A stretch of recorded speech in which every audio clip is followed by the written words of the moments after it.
Hello everyone, स्वागत है आपका मेरे चैनल में grow your business with Divya. आज का जो ये टॉपिक है वो रिस्क मैनेजमेंट का थर्ड पार्ट है, जिसमें कि हम जानेंगे कि हमारी ऑर्गेनाइजेशन में जो होने वाले रिस्क हैं उससे हम बचाव कैसे करें। तो पहला जो रिस्क आता है वो है हमारा financial risk management. Financial risk management का मतलब होता है वित्तीय जोखिम, जो कि पैसे रुपए से हमें प्रॉब्लम आती है कंपनी में फाइनेंशियली। तो फाइनेंशियली रिस्क मैनेजमेंट को पहले तो हमें अपने ऑर्गेनाइजेशन में आइडेंटिफाई करना चाहिए कि कैसे कैसे फाइनेंशियली रिस्क हो सकता है, देन उसको मेज़र करके और उसको कम करने की कोशिश करनी चाहिए ताकि हम अपने ऑर्गेनाइजेशन के गोल को अचीव कर सकें। ठीक है।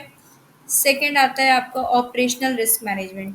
ऑपरेशनल रिस्क मैनेजमेंट का मतलब होता है हमारे ऑर्गेनाइजेशन में जो रोज जो दैनिक का जो हमारा प्रोसेस है, जो काम है हमारी कंपनी या ऑर्गेनाइजेशन में, उससे होने वाले जो रिस्क होते हैं उसे भी हमें आइडेंटिफाई करके मेज़र करके एंड उसे भी ठीक करने की और अपने ऑर्गेनाइजेशन में सुधार करने की ज़रूरत होती है, ताकि हमारा जो वर्क फ्लो है ना वो बना रहे, उसमें कोई प्रॉब्लम ना आए। ठीक है।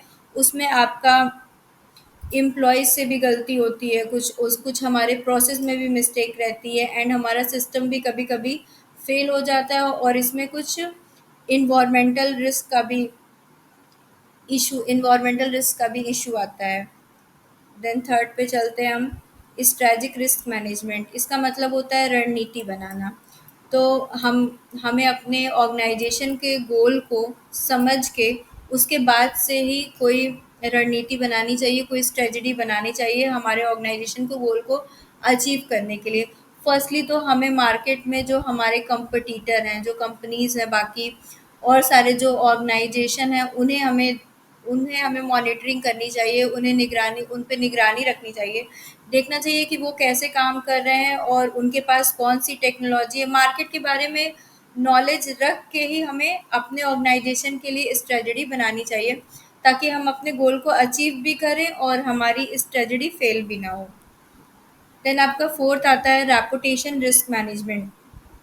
रेपुटेशन रिस्क मैनेजमेंट का मतलब होता है प्रतिष्ठा पे जोखिम, जो कि हमारे ऑर्गेनाइजेशन के ब्रांड इमेज में होने वाले जोखिम को हमें आइडेंटिफाई करके मेज़र करके उसको उसको सुधारना चाहिए। ठीक है, उसको सही करना चाहिए ताकि हमारे कस्टमर और हमारा जो एम्प्लॉय है वो उससे, हमारे ऑर्गेनाइजेशन भी उससे प्रभावित ना हो। ठीक है। फर्स्टली तो ये क्या होता है कि कस्टमर से नेगेटिव फीडबैक से ये जोखिम मिलता है हमें, और हमारे एम्प्लॉयज़ के काम में भी कुछ गलतियाँ होती हैं जिससे ये रिस्क आता है हमारी कंपनी में। देन हमारे जो प्रोडक्ट्स होते हैं उनमें भी कुछ कमी होती है जिससे ये रिस्क आता है। तो हमें ये सब चीज़ों को आइडेंटिफाई करके मेज़र करके देन तब अपने काम को प्रोसेस में लाना चाहिए, तो इससे हम अपने रेपुटेशन रिस्क को मैनेज कर पाएंगे। और सोशल मीडिया, साइबर से भी हमें रिस्क होता है। देन आता है आपका फिफ्थ, इन्वायरमेंटल रिस्क मैनेजमेंट का होता है पर्यावरण से जोखिम। ठीक है। पर्यावरण से जो हमारे व्यवसाय में जोखिम होने वाले होते हैं उसके इम्पैक्ट को हमें एनालाइज करना चाहिए और उसे पहचानना चाहिए, ताकि हम उसे कम कर सकें और अपने ऑर्गेनाइजेशन को उससे बचा भी सकें, जिससे कि आपका जल प्रदूषण हो जाता है, वायु प्रदूषण आता है, इसमें मिट्टी प्रदूषण। ठीक है। इससे पहले हमें इसको एनालाइज़ करके फिर आइडेंटिफ़ाई करना चाहिए, देन तब हम इसे अपने ऑर्गेनाइजेशन को प्रोटेक्ट कर सकते हैं। और हमें इन्वायरमेंटल आता है आपका technical risk management. Technical risk management का मतलब होता है तकनीकी जोखिम, जो कि हमें टेक्नोलॉजी से होती है। फर्स्टली तो हमें इसमें भी आइडेंटिफाई करके एनालाइज करने की ज़रूरत होती है कि हमें टेक्नोलॉजी से क्या-क्या रिस्क आ सकते हैं। जब हम उस रिस्क को आइडेंटिफाई करेंगे, एनालाइज करेंगे, देन हम उसका सॉल्यूशन निकाल पाएँगे। ठीक है?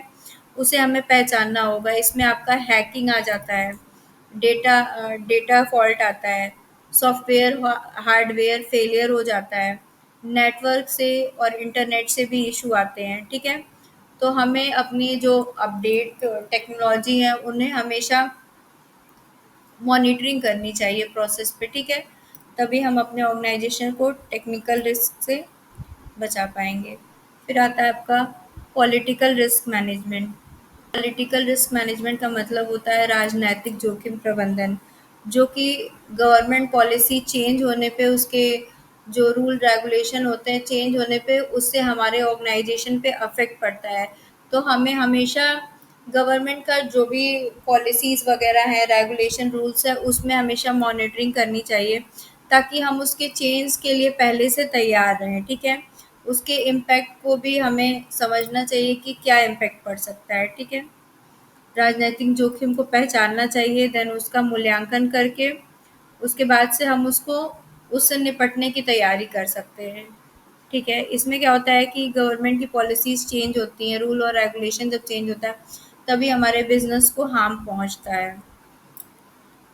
And thank you so much watching for my channel. आगे के वीडियोज़ के लिए मेरे साथ बने रहिए।